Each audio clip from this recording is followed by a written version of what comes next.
bella joya vino a ti. Tienes ya la rica palma, ya bajo Jesús a ti. Tienes ya la rica palma, ya bajo Jesús a ti. Oh Jesús, qué amor tan tierno.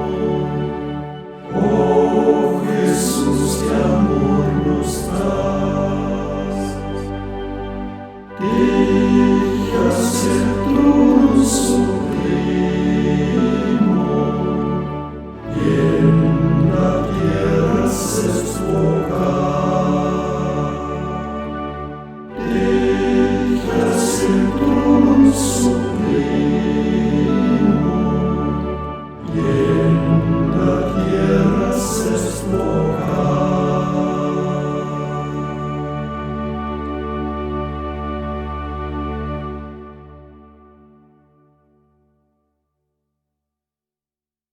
En la primera parte de nuestra meditación sobre la Divina Misericordia, ya vimos cómo Dios revela su misericordia en el Antiguo Testamento y después en el Nuevo. Apenas quedó pendiente hablar todavía sobre un quinto capítulo, la parábola del servidor que no tuvo compasión con su compañero de servicio. Veamos todavía la parábola del siervo sin compasión con su compañero. Provocado por la pregunta de Pedro acerca de cuántas veces fuese necesario perdonar, Jesús responde: no te digo hasta 7, sino hasta 70 veces 7. Y pronunció la parábola del siervo despiadado.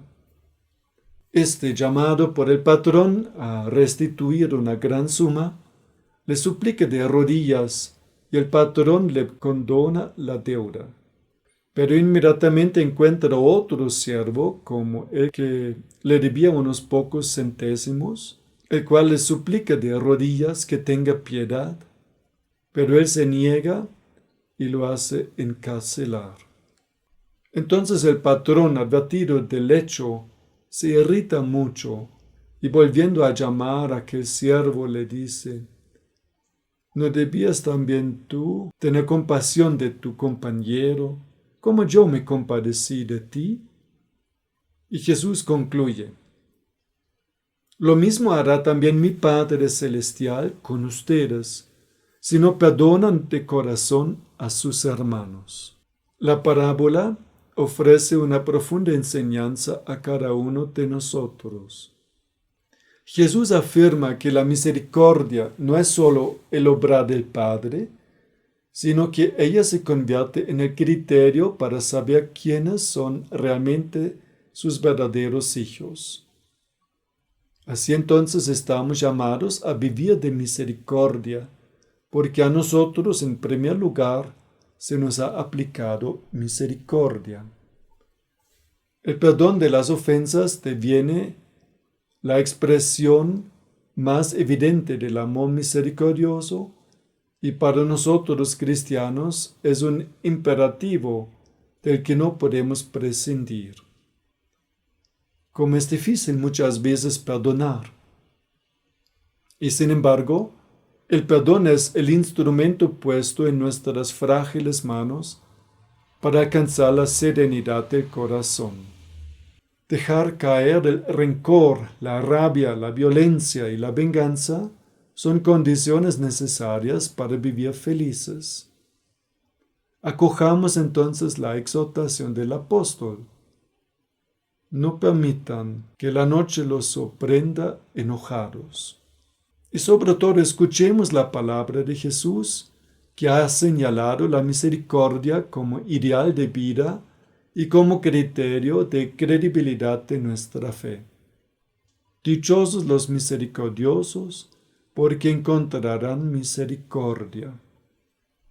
Como se puede notar, la misericordia en la Sagrada Escritura es la palabra clave para indicar el actuar de Dios hacia nosotros.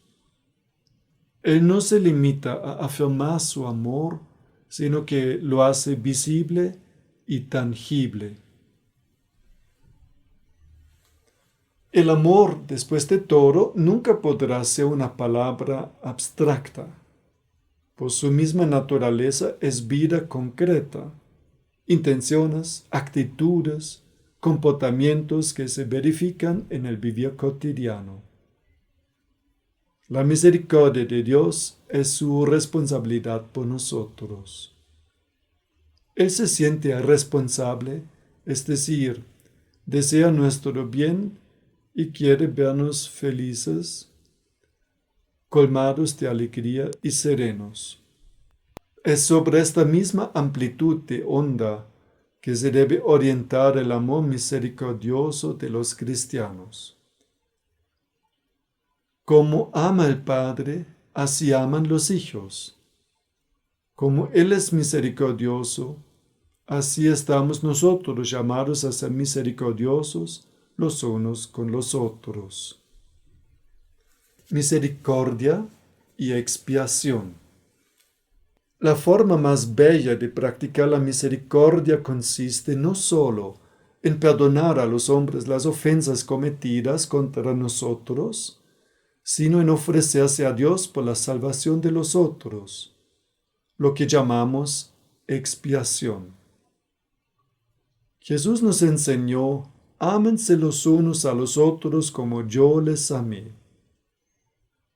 Él nos amó hasta la entrega de su vida por nosotros. De igual forma debemos también nosotros responsabilizarnos por la salvación de nuestros hermanos. La apóstol de la Divina Misericordia, María Faustina, pasó mucho tiempo en la cama a causa de su enfermedad. Quiero citar solo un número de su diario, 1459. Jesús le dijo: hija mía, tus sufrimientos de esta noche han obtenido la gracia de la misericordia para un gran número de almas. Las oraciones transmitidas por Santa Faustina tienen en mira la salvación de muchas almas, no solo la de su propia alma. Así, Sor Faustina no solo divulgaba la divina misericordia con palabras y por sus escritos, sino también la imitaba con la práctica de la misericordia con relación a los pobres pecadores. Ella ofrecía sus sufrimientos y su enfermedad por la conversión de los pecadores. Jesús le había pedido: deseo que te ofrezcas como víctima por los pecadores y especialmente por las almas que han perdido la esperanza en la divina misericordia.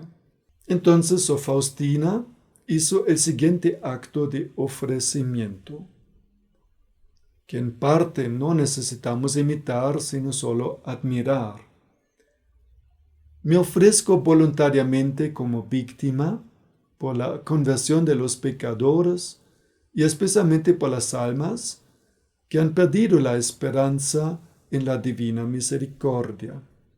Este ofrecimiento consiste en que tomo con la total sumisión a la voluntad de Dios todos los sufrimientos y los temores y los miedos que llenan a los pecadores, y en cambio les cedo todas las consolaciones que tengo en el alma, que provienen de mi comunión con Dios.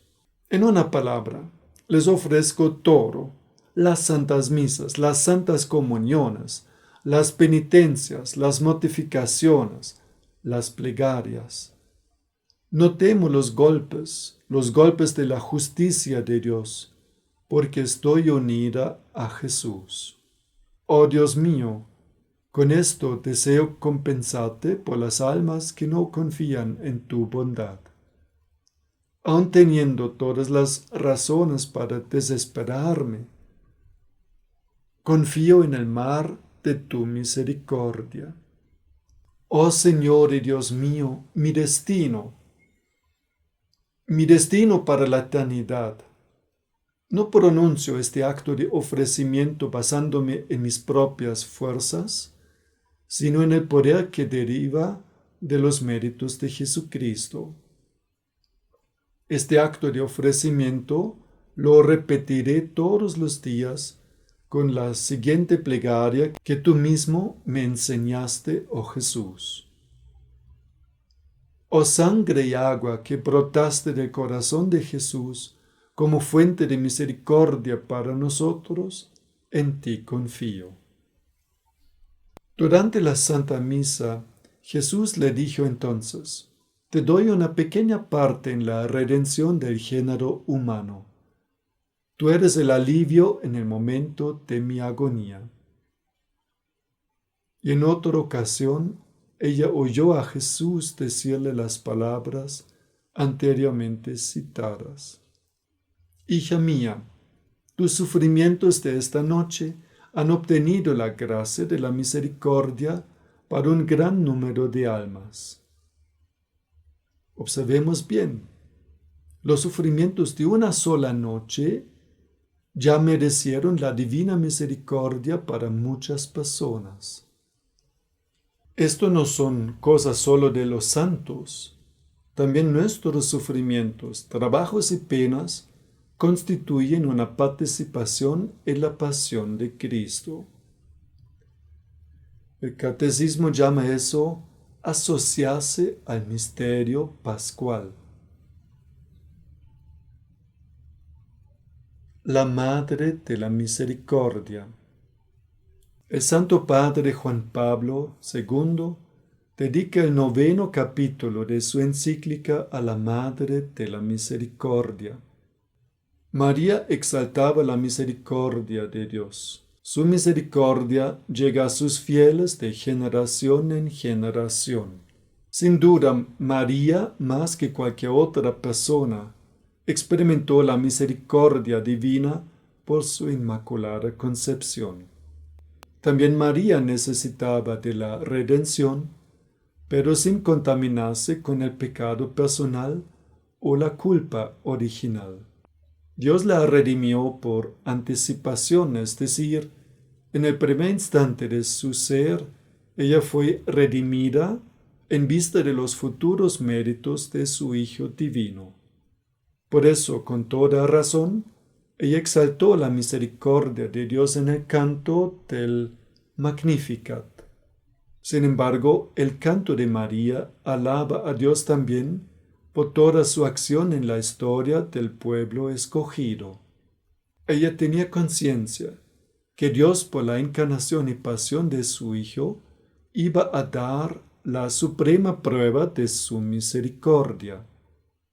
María servía de instrumento para que todo eso se pudiera realizar.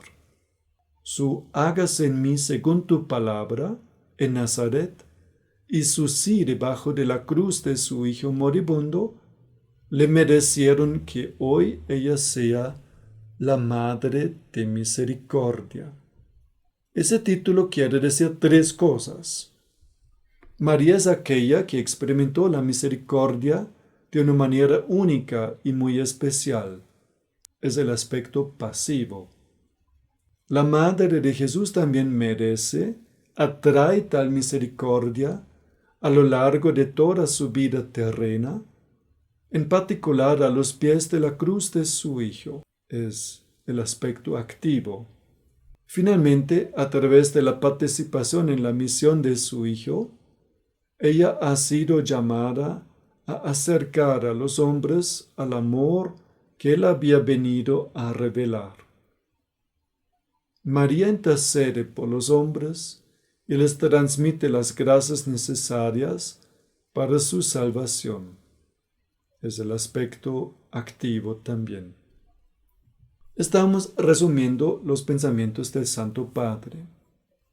Él escribe literalmente: tal revelación del amor de Dios por María es especialmente fructuosa porque se funda por parte de la Madre de Dios sobre el tacto singular de su corazón materno.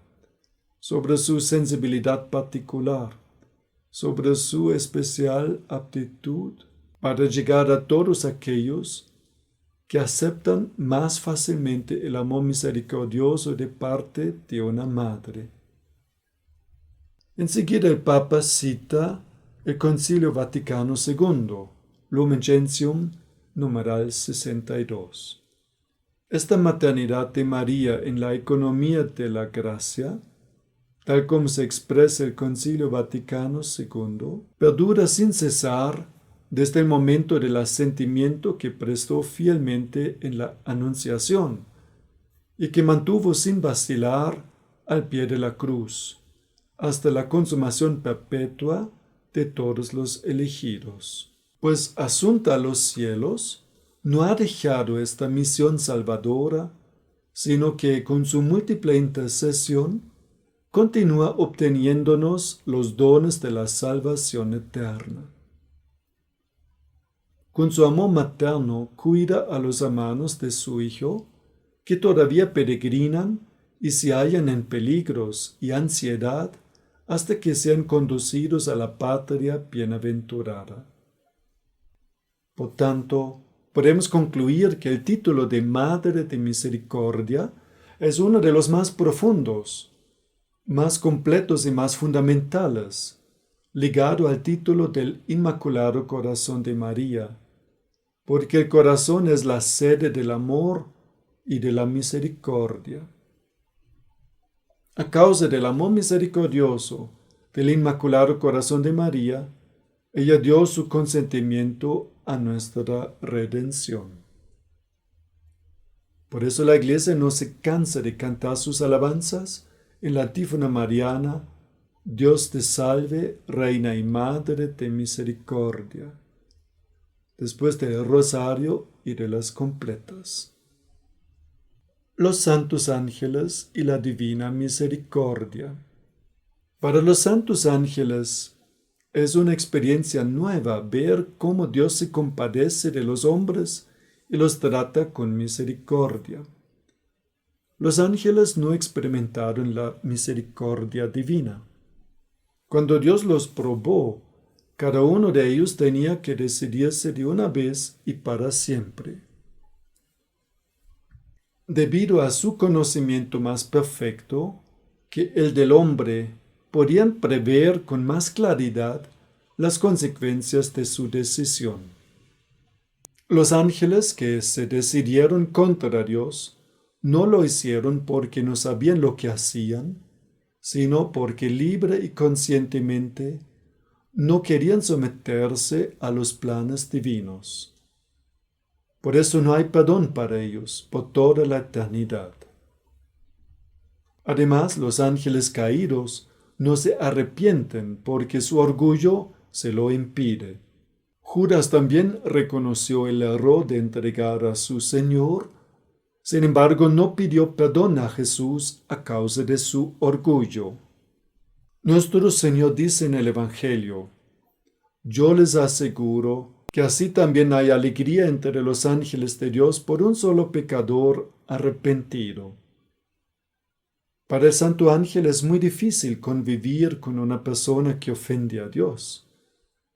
El ángel vio la consecuencia de la caída de los ángeles malos. Él conoce la justicia divina y todas sus otras cualidades y perfecciones, porque contempla a Dios constantemente en el cielo.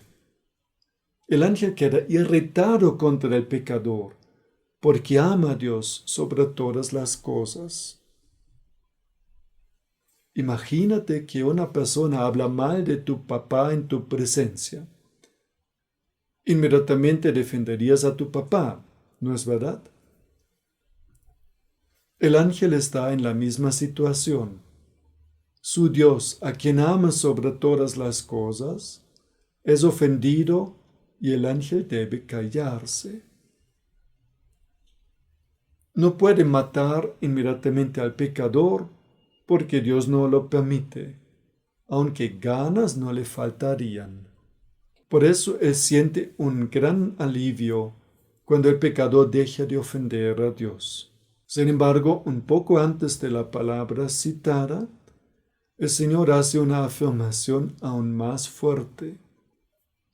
Yo les aseguro que también en el cielo habrá más alegría por un pecador arrepentido que por 99 justos que no necesitan el arrepentimiento. ¿Cómo se explica que los ángeles tienen más alegría por el pecador que se arrepiente que por los justos? Esa alegría exuberante se explica por el siguiente hecho. El ángel, especialmente cuando se vuelve ángel de la guarda, se esfuerza para salvar al hombre. Como un padre que ama a su hijo que cae en la drogadicción y tiene la gracia de ver su liberación de ese mal, también el ángel se alegra con su protegido que le causó tanta preocupación. En el Apocalipsis de San Juan, los santos ángeles actúan como ministros de la justicia divina y uno podría llegar a la conclusión de que ellos desconocen la misericordia. Sin embargo, los ángeles también son ministros de la misericordia divina hasta el fin del mundo. Pero el hombre no acepta la oferta del amor de Dios y prefiere continuar en sus pecados. Entonces el ángel, en vez de ser nuestro abogado, se vuelve nuestro acusador y descarga la justicia divina sobre el pecador. No pensemos que podríamos abusar de la misericordia divina sin límites. A pesar de la alegría de los ángeles de la que Jesús habla en el Evangelio, se puede creer que contemplar de cerca la misericordia de Dios para con los hombres constituye un misterio incomprensible para ellos mismos. El ángel de la guarda debe aprender esta virtud al guiar a un hombre rumbo al cielo.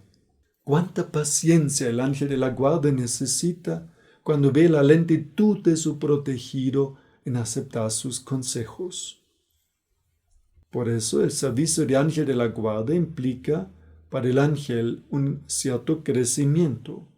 Hasta al final de la vida de su protegido, el ángel se vuelve muy rico en experiencias duras. Hagamos lo posible para no afligir a nuestro ángel con tales experiencias dolorosas. Al contrario, démosle muchas veces la alegría de vernos confesando nuestros pecados al sacerdote. La divina misericordia y el carisma de Sor Faustina Kowalska. Esta devoción está aprobada por el Papa San Juan Pablo II. Cuando el Santo Padre Juan Pablo II estuvo en Colevalenza en el año 1981, dijo públicamente sobre las revelaciones de Jesús misericordioso a Sor María Faustina. Desde el principio de mi ministerio en la sede de San Pedro, en Roma, yo considero este mensaje como mi tarea especial. La providencia me la confió en la actual situación del hombre, de la Iglesia y del mundo.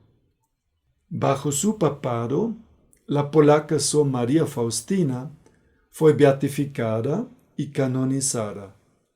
Por tanto, podemos considerar como aprobada la devoción a la Divina Misericordia.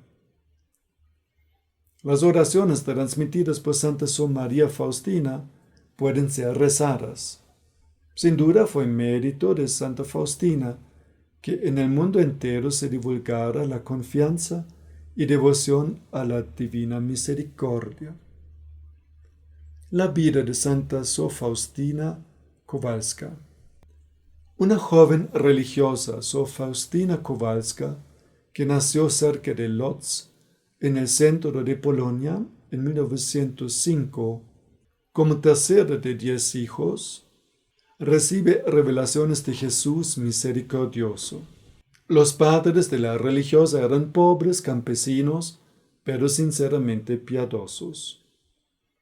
A la edad de 20 años entró en la congregación de la Madre de Dios de la Misericordia, una comunidad dedicada a ayudar a las jóvenes caídas. Las obligaciones de Sor Faustina en el convento eran sencillas: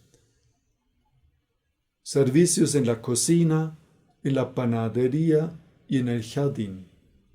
Aun en ese escenario tuvo notables y profundas experiencias místicas. En obediencia a su director espiritual, comenzó en 1934 a anotar esas experiencias en un diario, alrededor de 600 páginas impresas. En sus visiones, Jesús le dijo que anotara todas sus palabras sobre la misericordia para dar valor y ánimo a las almas a fin de que se acercaran a Él. El diario también revela la vida interior de Sor Faustina, que era rica en iluminaciones, consolaciones y desolaciones. Llevaba una vida enteramente basada en la confianza en la divina misericordia, una vida de sencillez en la presencia de Dios. Un tema constante del diario es la animación de los pobres pecadores que se acercan a la divina misericordia, que realiza milagros a través del sacramento de la reconciliación. Estimula a todas las almas a confiar en el abismo insondable de mi misericordia, porque yo deseo salvarlas a todas. Primero, la veneración de la Eucaristía. En la Santa Misa, la obra de la redención se vuelve fructífera para los fieles. La Santa Misa y la comunión son los mayores canales de gracias. Aquí Jesús nos hace experimentar su divina misericordia. Él dijo a Sor Faustina: deseo unirme a las almas humanas. Mi gran alegría es unirme a las almas. Cuando en la Santa Comunión llego a un corazón humano, tengo las manos llenas de toda clase de gracias. Deseo dárselas al alma, pero las almas ni siquiera me prestan atención. Me dejan solo y se ocupan de otras cosas. Oh, qué triste es para mí que las almas no reconozcan al amor.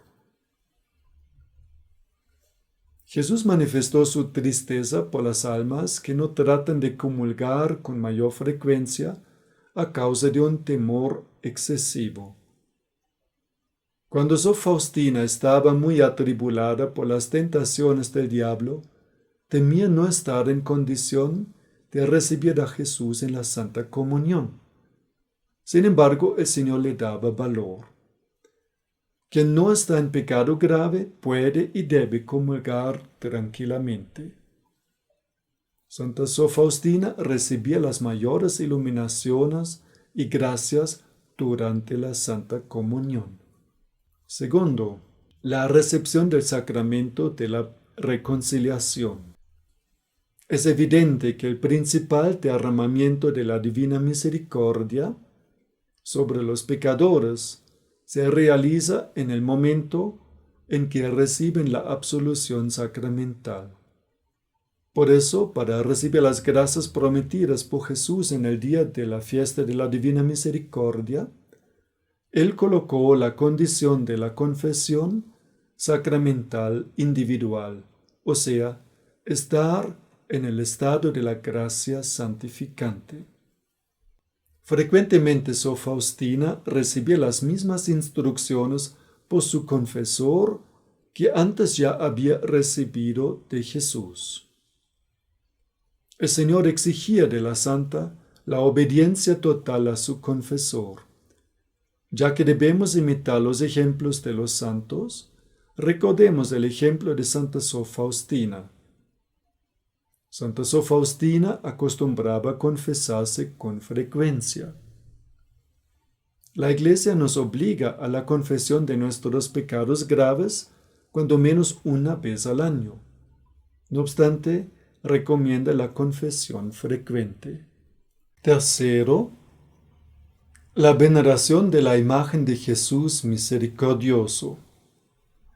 La imagen de Jesús misericordioso le fue revelada a Sor Faustina en la visión del 22 de febrero de 1931 en su celda del convento de Plock.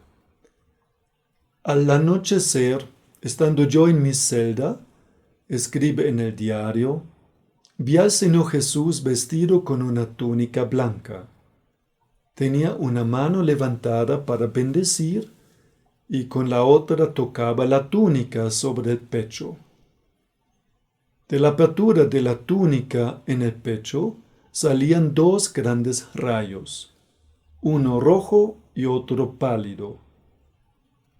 Después de un momento, Jesús me dijo, pinta una imagen según el modelo que ves y firma, Jesús, en ti confío. Quiero que esta imagen sea bendecida con solemnidad el primer domingo después de la Pascua de Resurrección. Ese domingo debe ser la fiesta de la misericordia. El contenido de la imagen se relaciona, pues, muy estrechamente con la liturgia de ese domingo. Ese día la Iglesia lee el Evangelio según San Juan sobre la aparición de Cristo resucitado en el cenáculo y la institución del sacramento de la penitencia. Así la imagen presenta al Salvador resucitado que trae la paz a la humanidad por medio del perdón de los pecados, a precio de su pasión y muerte en la cruz. La hermana Faustina, cumpliendo la orden del Señor, hizo una imagen sencilla de Jesús. Después el pintor Eugenio Kazimierowski pintó una imagen de Jesús misericordioso según las indicaciones de la hermana Faustina. La primera foto, que está en Vilnius desde 1934. Después de la muerte de la hermana, otro artista hizo la segunda imagen, Adolfo Ila. Ella se encuentra en Cracovia y fue pintada en 1944. Por tanto, Sor Faustina nunca vio en vida esta segunda imagen. Los dos rayos en la imagen representan la sangre y el agua. El rayo pálido significa el agua que justifica las almas. El rayo rojo significa la sangre que es la vida de las almas. Estos dos rayos emanan de las entrañas de mi misericordia, cuando en la cruz mi corazón agonizante fue abierto por la lanza. Mi mirada en esta imagen es idéntica con la mirada en la cruz. Los rayos de la sangre y del agua que brotan del corazón, invisible en la imagen, traspasado por la lanza y las señales de los clavos, evocan los acontecimientos del Viernes Santo. Así pues, la imagen de Jesús misericordioso une en sí estos dos actos evangélicos que hablan con la mayor claridad del amor de Dios al hombre. Purifican el alma los sacramentos del bautismo y de la penitencia, mientras que la alimenta plenamente la Eucaristía. Entonces ambos rayos significan los sacramentos y todas las gracias del Espíritu Santo, cuyo símbolo bíblico es el agua y también la nueva alianza de Dios con el hombre contraída en la sangre de Cristo. La imagen no presenta solamente la misericordia de Dios, sino que también es una señal que ha de recordar el deber cristiano de confiar en Dios y amar activamente al prójimo. En la parte de abajo, según la voluntad de Cristo, figura la firma Jesús, en ti confío. Esta imagen ha de recordar las exigencias de mi misericordia, porque la fe sin obras, por fuerte que sea, es inútil.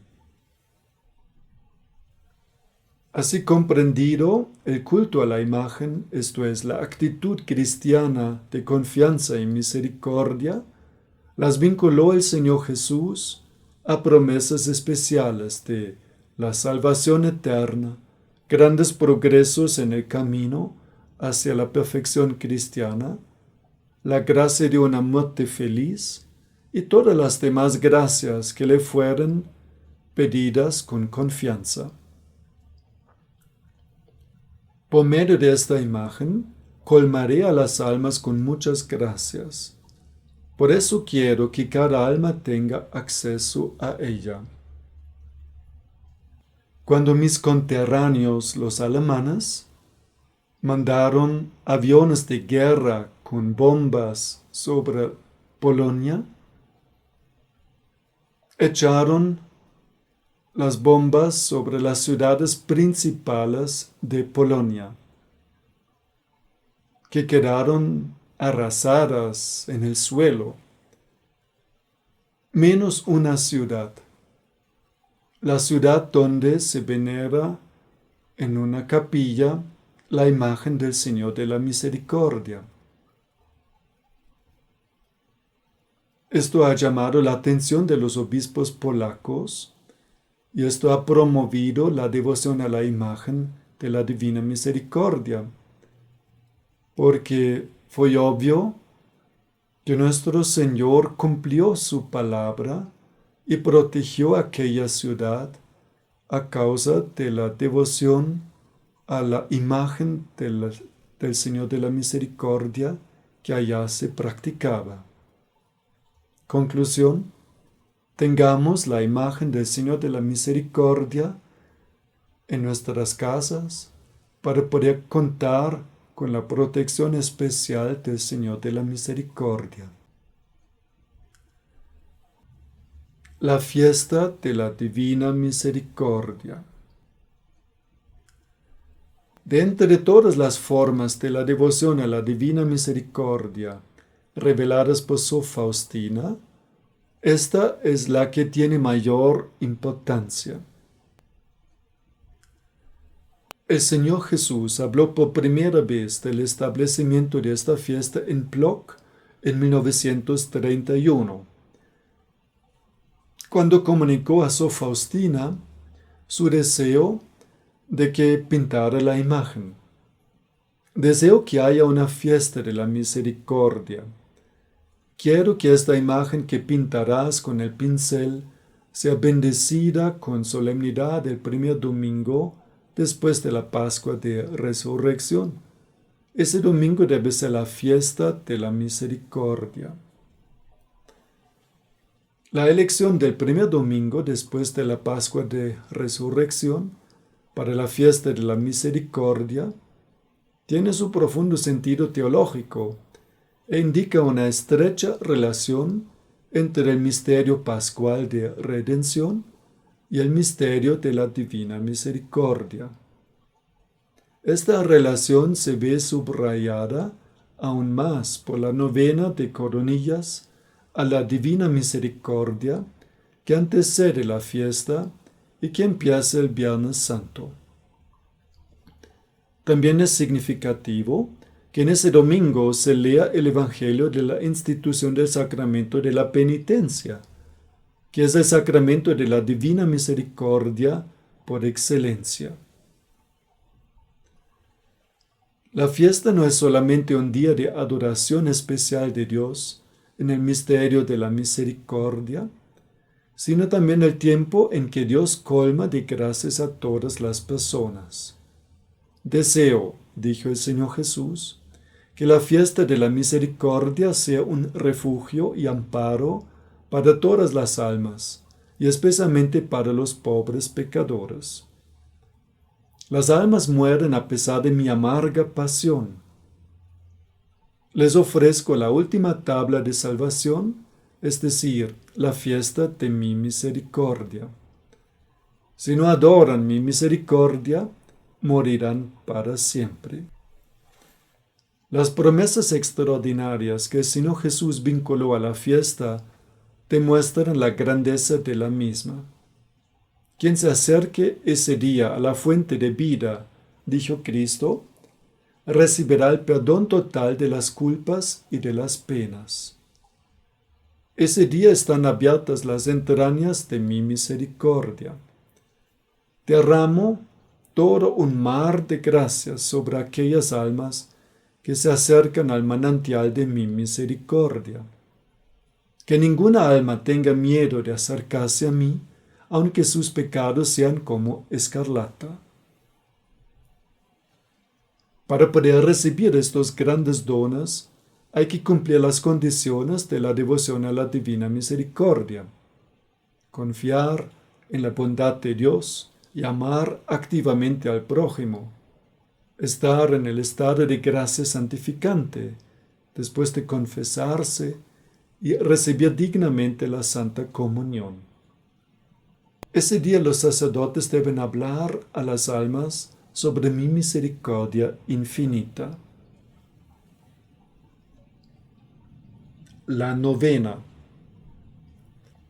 Deseo, dijo el Señor Jesús a Sor Faustina, que durante esos 9 días lleves a las almas a la fuente de mi misericordia para que saquen fuerzas, alivio y toda gracia que necesiten para afrontar las dificultades de la vida y especialmente en la hora de la muerte. Cada día traerás a mi corazón a un grupo diferente de almas y las sumergirás en ese mar de mi misericordia. Y a todas estas almas yo las introduciré en la casa de mi Padre. Cada día pedirás a mi Padre las gracias para estas almas por mi amarga pasión.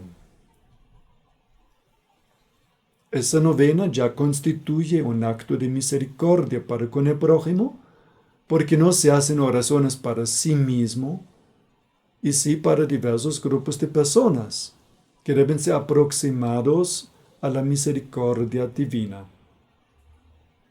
En el diario de Sor Faustina está escrito que esta novena sería destinada para ella personalmente. Cuando Jesús pidió a las personas que recen la novena, pensaba más en la coronilla de la Divina Misericordia. Se puede rezar una o la otra o las dos juntas, como se quiera. La coronilla a la Divina Misericordia. El Señor Jesús dictó esta oración a Sor Faustina entre el 13 y el 14 de septiembre de 1935 en Vilna, como una oración para aplacar la ira divina. Las personas que rezan esta coronilla ofrecen a Dios Padre el cuerpo y la sangre, el alma y la divinidad de Jesucristo como propiciación de sus pecados, los pecados de sus familiares y los del mundo entero. Al unirse al sacrificio de Jesús, apelan a este amor con el que Dios Padre ama a su Hijo y en él a todas las personas. En esta oración piden misericordia para ellos mismos y el mundo entero. Rezando así, realizan un acto de misericordia, agregando a ello una actitud de confianza y cumpliendo las condiciones que deben caracterizar a cada oración buena: la humildad, la perseverancia, la sumisión a la voluntad de Dios. Los fieles pueden esperar el cumplimiento de las promesas de Cristo, que se refieren especialmente a la hora de la muerte, la gracia de la conversión y una muerte serena. Gozarán de estas gracias no solo las personas que recen esta coronilla, sino también los moribundos, por cuya intención la rezan otras personas. Cuando la coronilla es rezada junto al agonizante, dijo el Señor Jesús, se aplaca la ira divina y la insondable misericordia envuelve al alma. Jesús dio la promesa general. Quienes rezan esta coronilla, me complazco en darles todo lo que me pidan, si lo que me pidan está conforme con mi voluntad. Todo lo que es contrario a la voluntad de Dios no es bueno para el hombre, particularmente para su felicidad eterna. Por el rezo de esta coronilla, dijo Jesús en otra ocasión, acercas a mí la humanidad. A las almas que recen esta coronilla, mi misericordia las envolverá, en vida y especialmente a la hora de la muerte. Por tanto, la coronilla a la divina misericordia debe ser rezada especialmente para los moribundos. Hay personas que dan testimonio que han sido atendidas cuando rezaron una novena de coronilla para pedir la cura de cáncer. La hora de la misericordia. En 1937, el Señor Jesús encomendó venerar la hora de su muerte. ¿Cuántas veces oigas el reloj dando las 3? Sumérgete en mi misericordia, adorándola y glorificándola. Suplica su omnipotencia para el mundo entero y especialmente para los pobres pecadores, ya que en ese momento se abrió de par en par para cada alma. El Señor Jesús definió el modo de orar a la divina misericordia. En esa hora, dijo a Sor Faustina, procura rezar el Via Crucis en cuanto te lo permitan tus deberes. Y si no puedes rezar el Via Crucis, por lo menos entra un momento en la capilla y adora en el Santísimo Sacramento a mi corazón que está lleno de misericordia. Y si no puedes entrar en la capilla, sumérgete en oración allí donde estés, aunque sea por un brevísimo instante. Hay 3 condiciones para que sean escuchadas las oraciones de esta hora. La oración ha de ser dirigida a Jesús. Ha de ser rezada a las 3 de la tarde. Ha de apelar a los valores y méritos de la pasión del Señor. En esa hora, prometió Jesús, puedes obtener todo lo que pidas para ti o para los demás. En esa hora se estableció la gracia para el mundo entero. La misericordia triunfó sobre la justicia. La propagación de la devoción a la divina misericordia. A las almas que propagan la devoción a mi misericordia, las protejo durante toda su vida como una madre cariñosa a su niño recién nacido, y a la hora de la muerte no seré para ellas el juez, sino el Salvador misericordioso. La esencia del culto a la divina misericordia consiste en la actitud de confianza hacia Dios y la caridad hacia el prójimo. El Señor Jesús exige que sus criaturas confíen en Él y hagan obras de misericordia a través de sus actos, sus palabras y su oración. Debes mostrar misericordia al prójimo siempre y en todas partes. No puedes dejar de hacerlo, ni excusarte, ni justificarte. Cristo desea que sus devotos hagan al día por lo menos un acto de amor hacia el prójimo. La propagación de la devoción a la divina misericordia no requiere necesariamente muchas palabras, pero sí una actitud cristiana de fe, de confianza en Dios y el propósito de ser cada vez más misericordioso. Un ejemplo de tal apostolado lo dio Sor Faustina durante toda su vida. El Santo Padre en su encíclica Divas in Misericordia 14 insiste mucho en la práctica de la misericordia. Él habla de la actitud de misericordia que debe gobernar las relaciones entre las naciones y personas individuales. Recordemos además que el amor misericordioso indica también esa cordial ternura y sensibilidad de las que tan elocuentemente nos habla la parábola del hijo pródigo, o la de la oveja extraviada, o la de la dracma perdida. Por tanto, el amor misericordioso es sumamente indispensable entre aquellos que están más cercanos, entre los esposos, entre padres e hijos, entre amigos. Es también indispensable en la educación y en la pastoral.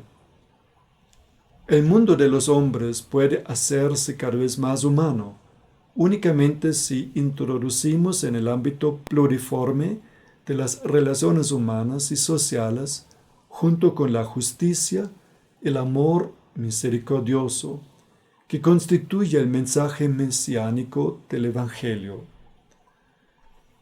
El mundo de los hombres puede hacerse cada vez más humano, solamente si en todas las relaciones recíprocas que plasman su rostro moral, introducimos el momento del perdón, tan esencial al Evangelio. El perdón atestigua que en el mundo está presente el amor más fuerte que el pecado.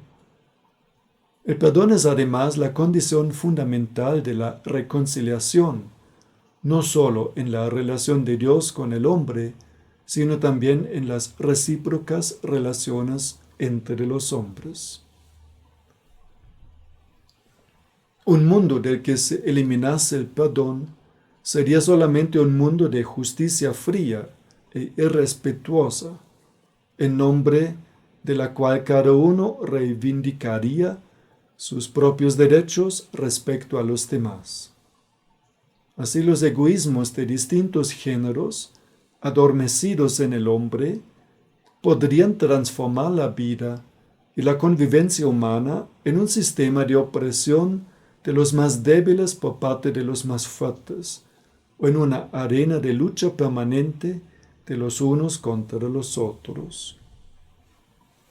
Por esto la Iglesia debe considerar como uno de sus deberes principales, en cada etapa de la historia y especialmente en la edad contemporánea, el de proclamar e introducir en la vida el misterio de la misericordia, revelado en sumo grado en Cristo Jesús. San Juan Pablo II, fin de la cita. El culto a la Divina Misericordia tiene como fin renovar la vida religiosa. Oración final. Cántico de alabanza en honor a la misericordia de Dios. Cantaré eternamente la misericordia de Dios. En el desesperado combate de dolor con la voluntad de Dios, ella libra los ojos del hombre que solamente se siente y se percibe a sí mismo y lentamente dirige estos ojos hacia el mismo Dios, aunque sea en un grito de socorro. Cantaré eternamente la misericordia de Dios.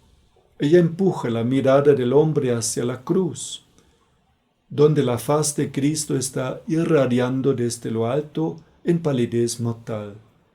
Y los brazos extendidos dicen: por vosotros sufrí la muerte, para que seáis redimidos para siempre. Cantaré eternamente la misericordia de Dios. Ella penetra lentamente a través de los ojos del hombre en su corazón y desde allí eleva el amor que llora sobre sí mismo hacia lo alto, hasta el amor de Dios, que está desangrándose y sacrificándose por nosotros. Cantaré eternamente la misericordia de Dios. Ella despierta la voluntad del hombre mientras sus ojos aún están fijos en la cruz, moviéndolo a querer amar también a Cristo, que por nosotros murió lleno de dolor y tormentos. Cantaré eternamente la misericordia de Dios. Ella liga a la voluntad el débil y lloroso amor del hombre al Señor y alcanza finalmente el sí de la aceptación de la santísima voluntad de Dios, sea lo que fuere que Dios quiera disponer. Cantaré eternamente la misericordia de Dios. Ella puede, por medio del amor del hombre a Dios, asistirlo cada vez más fuertemente en su dolor y luchas. Ella le pone ante sus ojos el sí a la voluntad y al amor de Dios como una victoria ya alcanzada, y consigue por fin que el hombre pueda luchar interiormente hasta amar la voluntad de Dios y a encerrar enteramente su voluntad en la voluntad de Dios. Cantaré eternamente la misericordia de Dios. Ella ha abrigado al hombre, cansado por la lucha, en el amor de Dios, y ahora le abre los oídos para que escuche el canto de los ángeles y sepa que allí, en medio de este canto, estará su patria, ya que combatió y venció por Dios. Amén. Les deseo una feliz fiesta de la Divina Misericordia. Por la invocación de Nuestra Señora, Madre de la Misericordia, por la invocación de San Miguel, San Gabriel y San Rafael, de San Juan Pablo II y de Santa Faustina Kowalska, desciende la bendición de Dios Todopoderoso, Misericordioso, Padre, Hijo y Espíritu Santo sobre ustedes, sus familias, y permanezca para siempre. Amén.